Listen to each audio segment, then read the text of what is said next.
The skyscrapers, and you can see the pier right there. Waikiki is in that direction. All right. We say Mauka, Makai, Ewa, and Diamond Head. We don't say north, south, east, and west. So Mauka is toward the mountain. That's behind me. Makai is toward the sea, which is in front of me. Diamond Head is that way, which is toward Waikiki. And Ewa is that way behind me, which is toward Ewa Beach. And that's how we give instructions. But see, this is the Aloha Tower Marketplace. I used to work here years ago for a couple of art galleries. I used to work for Robert Weiland, the guy who paints the whales, the environmentalist artist. And I used to work for another gallery called Euro Art Gallery. It was owned by a gentleman named Prakash. But although those galleries are no longer here, some buddies of mine, some friends of mine, are producing some really good beer here. And Hawaii's got the best beer because Hawaii has the best water, right? And water is the most important element in beer. But I promised them that I was going to come back and do a little expose on their brewery. And this right here we'll be there in a second. But yes, this is the Aloha Tower Marketplace. And the ship's dock right there, right? That's where the Queen Elizabeth I and II, that's where they'll dock, right? And all of the tourists will come off the boat with money burning a hole in their pocket. It's burning a hole in their pocket. So this marketplace is here to give you what you need. So we're gonna go to Leahi. We're gonna go to Leahi and have a nice beer. The Leahi Brewing Company. Let's flip this around so you guys can see the view.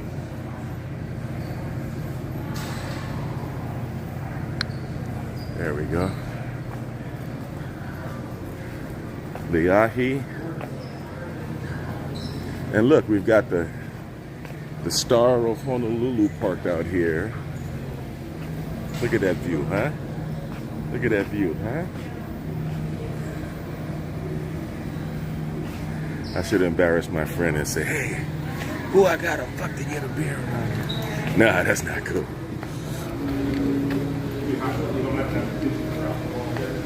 Aloha. How are you? I told you I was gonna come back and show you guys. Hello, how you doing? Nick. Devin, bro. Pleased to meet you. Good to see you. Good to see you too. How long are you here till? Till Friday. Oh, Yeah. okay. So I'm Pauhana, right? I'm Pauhana. So now I'm just gonna come and drink. Yeah, sure. Thank you. Yes. What'd you like today? What was that one? What was that one? What was that?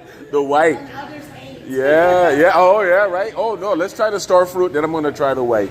You want to try star fruit? Yes, we talked about it last time. Yeah, let's take a taste. Sure.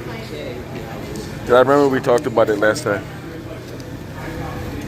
Yes. Awesome. So how's business? Good? Yeah.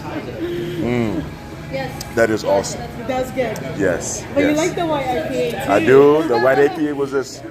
So tell everybody about your natural ingredients and everything, how you got it together. So all of our fruit ingredients are from our small farmers here in Hawaii. So Local. our local star fruits are from 10 different local families. And then we have persimmons, which is from Maui, and Kona coffee, which is from the Big Island. Nice. What else we have? Mamaki tea is from the Big Island as well. And then Jabong is from here. So all of these ingredients are made into beer to help support local families and farmers. Beautiful. Thank you. I'm going to show everybody your menu here. And these beers are delicious.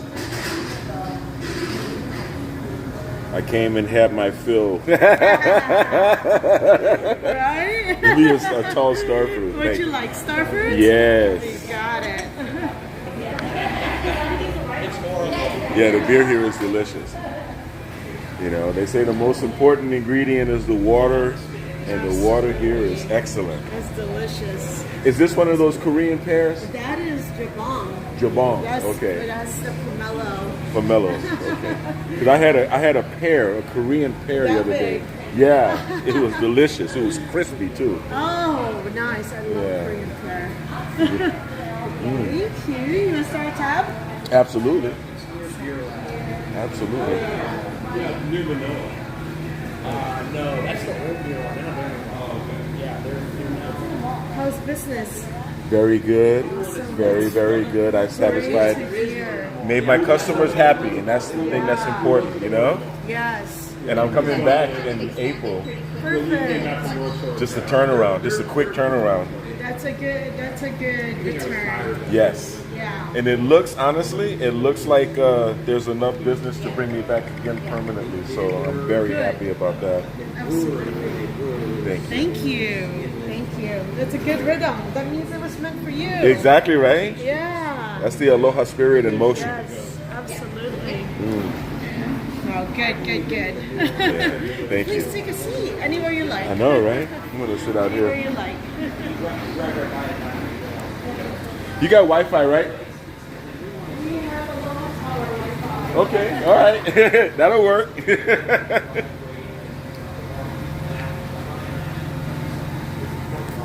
Look out here, man. Look how beautiful this is.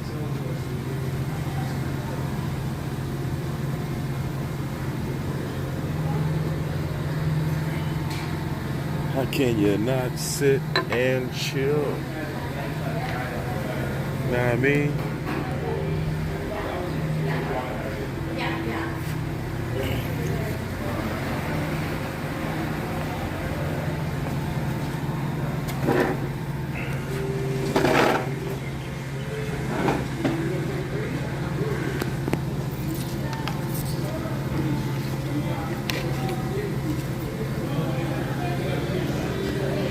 Now let's have the difficult Hawaii conversation.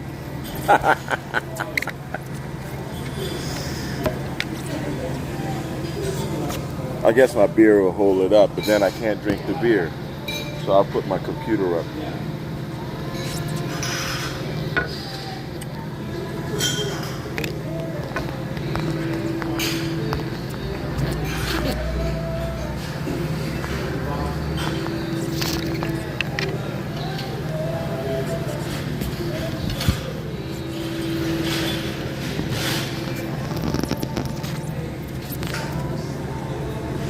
All right, so here we go.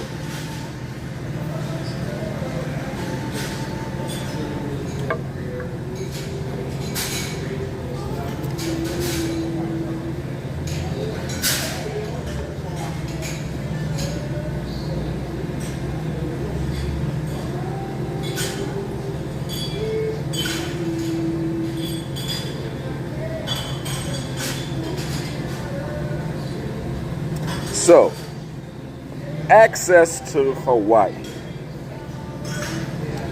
Access to Hawaii within mainland American culture has been often accepted and understood as a sign of middle class status.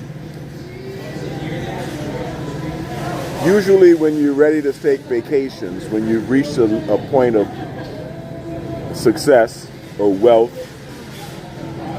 status, affluence, whatever you want to call it, where you have access to Hawaii, then you've pretty much reached an economic level that most Americans don't reach. Most Americans don't take vacations. They don't take real vacations where you just go on a spending. We don't take expensive vacations like they take in Hawaii.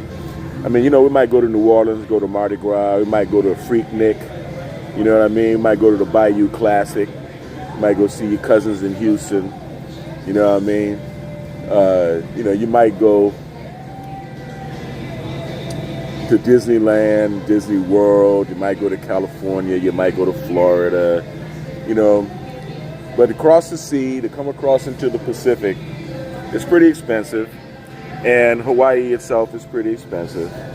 And so, you know, because of the economic barriers, a lot of the people that are hoity-toity, a lot of the people that do have access to Hawaii are usually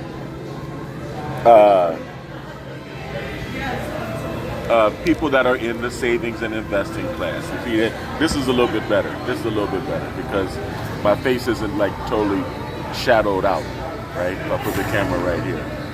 And you actually get to see my friend in the brewery. So anyway, all right, so I gotta tell you this. Like, we gotta go through this. This is hilarious. This social observation of human nature, right? Is important. Okay, this is very important because it took me 30 years of life before I even came to the realization of the political significance behind the Hawaiian Punch commercial, right? And the Hawaiian Punch commercial, those of you who are old as I am, you remember, you know, Punchy, right? That, you know, hey, how about a nice Hawaiian Punch, right? And then here's this old white guy, for lack of a better description, an old haole who goes, sure. Just as goofy and stupid as ever. And then Punchy punches him in the face. So, as a kid, you know, I thought it was a cool cartoon, but I'm like, why is this guy like punching this dude in the face all the time? But then when I got here and I learned the situation, I became the kind, I became Kino, I became Koi. I realized, man, they hate you guys, man. Man, they hate you guys. And what's really interesting is watching white Americans get indignant about racial discrimination. It's fun to watch. It's fun to watch. But that is the political reality of Hawaii. And this is what the elite in our world, the elite in the mainland society, don't want us to know. Because not too many minorities can afford the vacation in Hawaii. So within mainland society, they feel as though access to Hawaii is something that they are uniquely privy to, and we are not. But when those of us children of the sun, children of the global south, if you will, arrive here in Hawaii, we are welcome. We're welcome here. And they are not. And that's a simple fact. And that's something that you can't change. No matter how much money you have, no matter how big of a boat you can buy in Hawaii, no matter how big of a mansion you can buy in Hawaii, no matter how many trips you can take, no matter what kind of high rise you can stay at in Waikiki, okay, Hawaii is Hawaii. And there is a local culture that you must understand and respect. And just like you have to respect the people and you have to respect the land of Hawaii, right?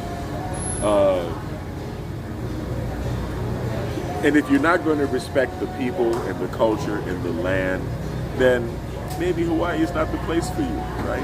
Maybe Hawaii isn't the place for you. Guests leave, right? That's what they say, guests leave. So anyway, I'm not even going to go through all of that explanation because it's really a moot point. But those of us who have a chance to understand Hawaiian culture, Hawaiian society from the inside, we find a lot of what we observe between Koi and Haole to be very interesting to watch and very funny to watch. It is what it is. But if you are a popolo, popolo is the word for black, the color black. If you are a popolo, you're the kind koi, man. Because the Samoans, the Tongans, the Polynesians, in the mainland, they know that they are brethren within popolo society, within black society. And their arms are just as open to us here in Hawaii. Like I said, this is the difficult conversation. This is the conversation people don't want to have. All right? But it's okay. Because I'm about retirement age, and there's a lot of I'm gonna say a lot of bullshit that I don't really want to deal with from the mainland anymore. And this just drives home the point of why Hawaii is the place to be for a brother like me. Now, you can draw your own conclusions, but I'm not gonna sit here and lie to you. Hawaii is a beautiful place, and the Hawaiians are beautiful and proud people. And understanding the historical dynamics that have led to the cultural dynamics that exist today is important. It's important if you really, really want to indulge and enjoy the aloha spirit. Some people can live here for years and never, if the aloha spirit never really penetrates them.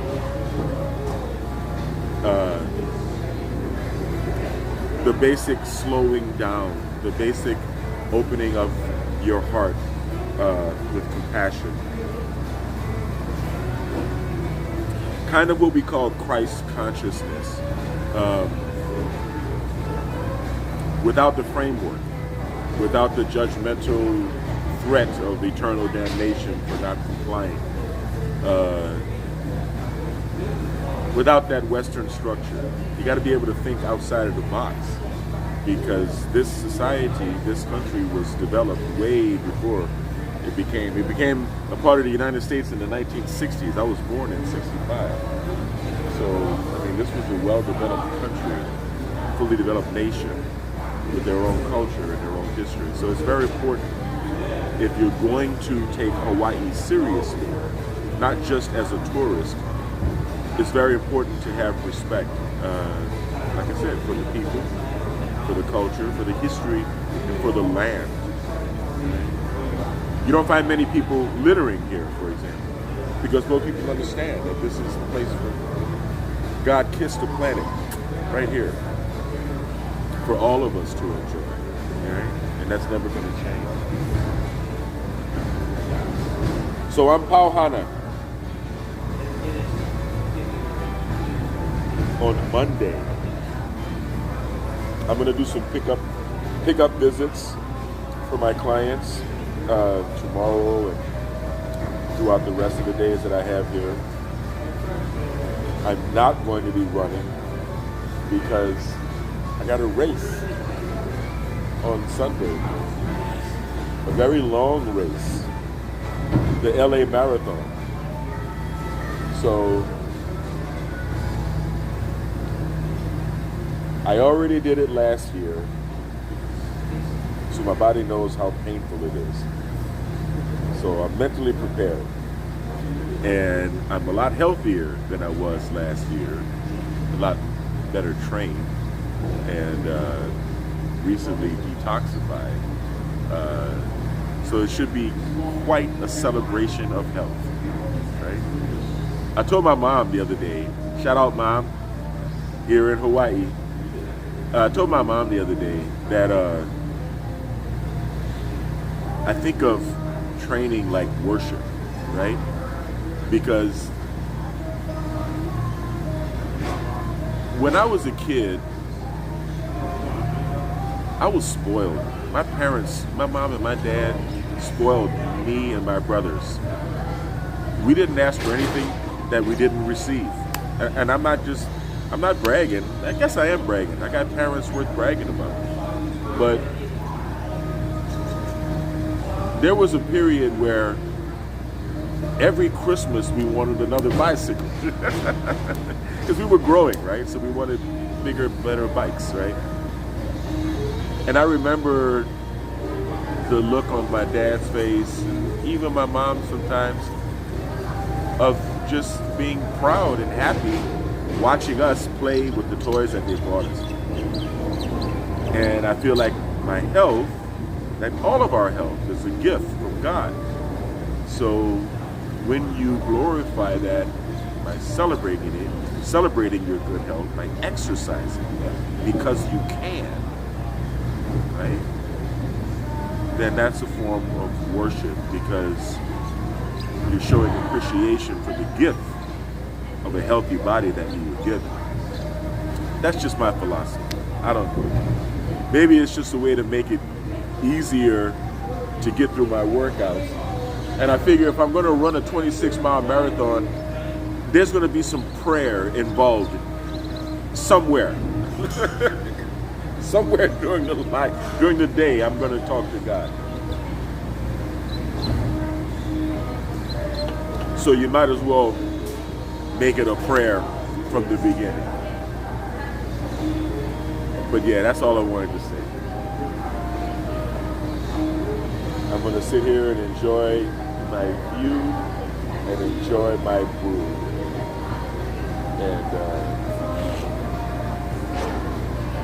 thank you guys for watching. You know? And yo, don't be one howly, bro. No offense to the howlies, okay? No offense to the howlies. Some of you are my best friends. Some of my best friends are howlies, right?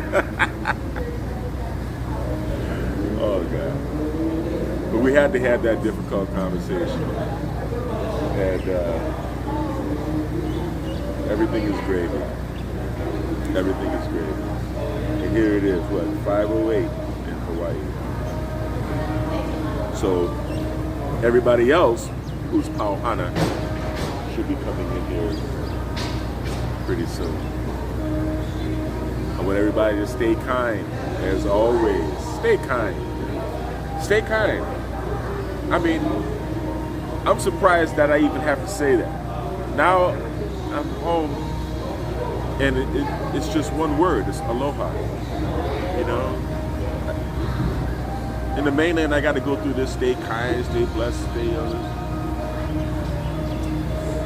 aloha.